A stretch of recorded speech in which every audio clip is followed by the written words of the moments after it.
చేయలేకపోయారు.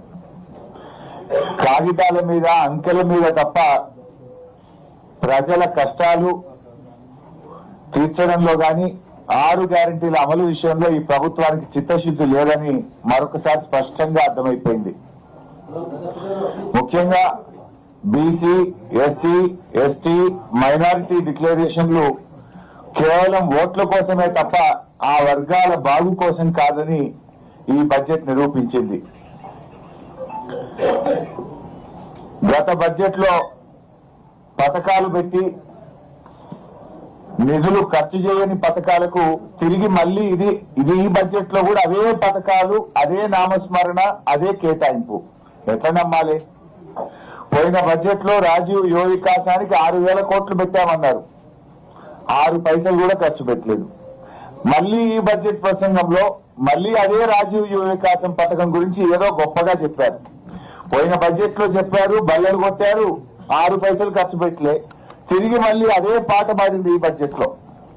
అట్లా ఇందిరమ్మ ఆత్మీయ భరోసా 24-25 బడ్జెట్ లో పెట్టిండ్రు, 25-26 బడ్జెట్ లో పెట్టిండ్రు, ₹1 ఇవ్వలేదు, 1 పైసా కూలీలకు అందలేదు. మళ్ళీ ఈ బడ్జెట్ లో అదే చదివిండు బట్టి. అంటే నీ బడ్జెట్ కో శాంటిటీ లేదు.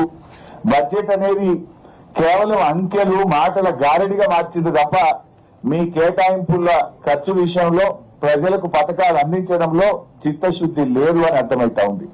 అది ఆత్మీయ భరోసా అయినా, రాజీవ్ యువ వికాసం అయినా.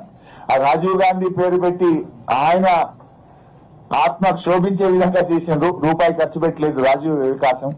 ఇందిరమ్మ పేరు పెట్టి ఇందిరమ్మ ఆత్మ క్షోభించే విధంగా ఇందిరమ్మ ఆత్మీయ భరోసా కూడా పైసా అందించలేదు.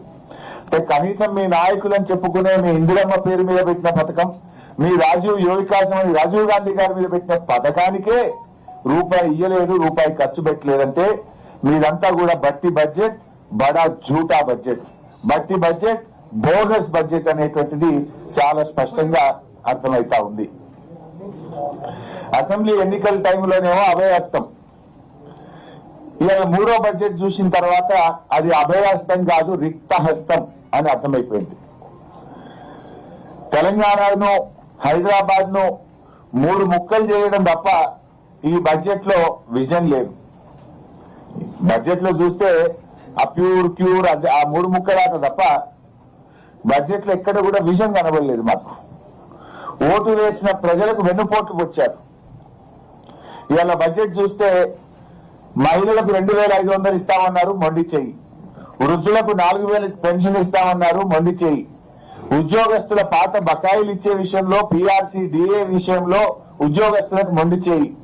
రిటైర్డ్ ఉద్యోగుల బకాయింపుల చెల్లింపు విషయంలో ఏదైనా చెప్తారేమో, ఊరట కలిగిస్తారేమో అంటే మొండి చేయి. ఉపాధ్యాయులకు మొండి చేయి. ఆర్టీసీ డేట్ ఏమైనా పెట్టి వాళ్ళని ప్రభుత్వ ఉద్యోగులు గుర్తిస్తారేమో అంటే ఆర్టీసీ కార్మికులకు మొండి చేయి. సింగరేణి కార్మికులకు మొండి చేయి. చేనేత కార్మికులకు మొండి చేయి. గౌడన్నలకు మొండి చేయి.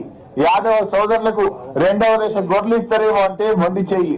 మా ముదిరాజులను బీసీఏలో చేరుస్తారేమో, వాళ్ళకి ఏమైనా సంక్షేమ పథకాలు పెడతారేమో అంటే మొండి చెయ్యి. మొత్తంగా బీసీ సమాజానికి మొండి చెయ్యి.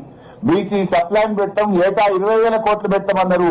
ఇవాళ 3వ బడ్జెట్ అయిపోయిన తర్వాత కూడా బీసీలకు సప్లైన్ పెట్టింది లేదు, బీసీలకు మొండి చేయి చూపించారు. ఎస్సీ ఎస్టీలకు మొండి చేయి.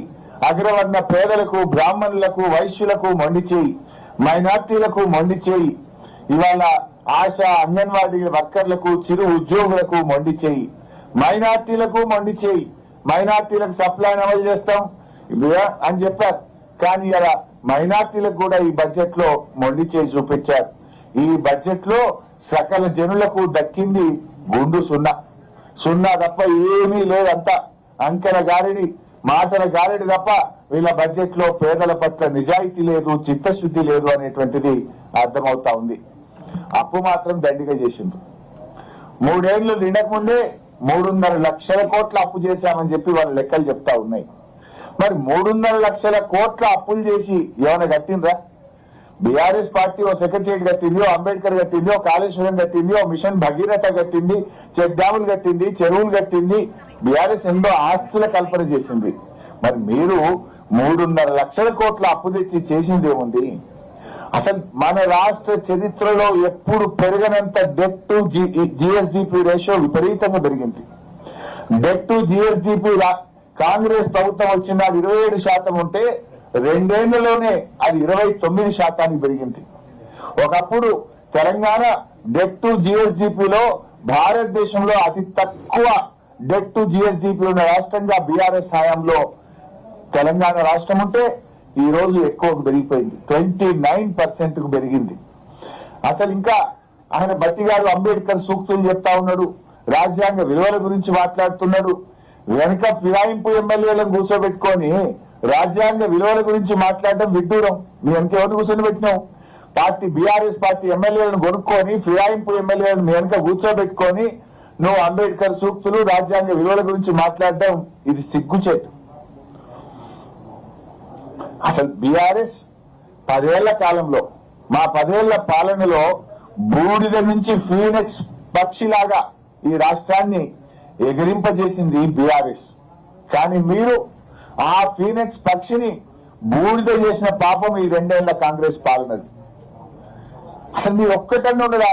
స్కాములు తప్ప స్కీములు ఉన్నాయా మీ గవర్నమెంట్ లా? మేడారం గురించి ఏదో గొప్పగా చెప్పిండ్రు.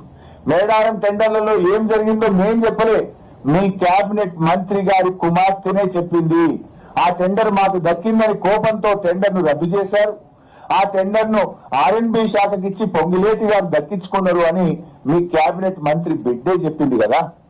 మేడారం గురించి చెప్తున్నారు, నాసి రకం పనులతో 4 రోజులకే మేడారం పనులు నేలపాలైనాయి. మేడారం పనుల మీద స్కామ్ జరిగింది. టెండర్ల మీద ఉన్న ప్రేమ మీకు పనుల మీద లేకుండా పోయింది. ఇలా గురుకులాల్లో తిండి పెట్టే దిక్కులేదు కానీ ఈయనేదో అంతర్జాతీయ ప్రమాణాలు ఆ స్కూల్ పెడతా ఈ స్కూల్ పెడతా అని మాట్లాడుతుండు. మీ పాలనలో 160 మంది పసిపిల్లలు, గురుకుల పిల్లలు ఇవాళ చనిపోయినటువంటి పరిస్థితి. తిండి సరిగా పెట్టక పిల్లలు, బుక్కులు పెట్టి చదువుకోవాల్సిన పిల్లలు రోడ్ల మీదకి వచ్చి ధర్నాలు చేస్తున్నటువంటి పరిస్థితి. గురుకుల పిల్లలకు కడుపు నిండి అన్నం పెట్టలేని నువ్వు ఏదో ఇంటర్నేషనల్ స్కూళ్లు నేను విద్యను ఉద్ధరించిన అని చెప్పి ఇవాళ బడ్జెట్ లో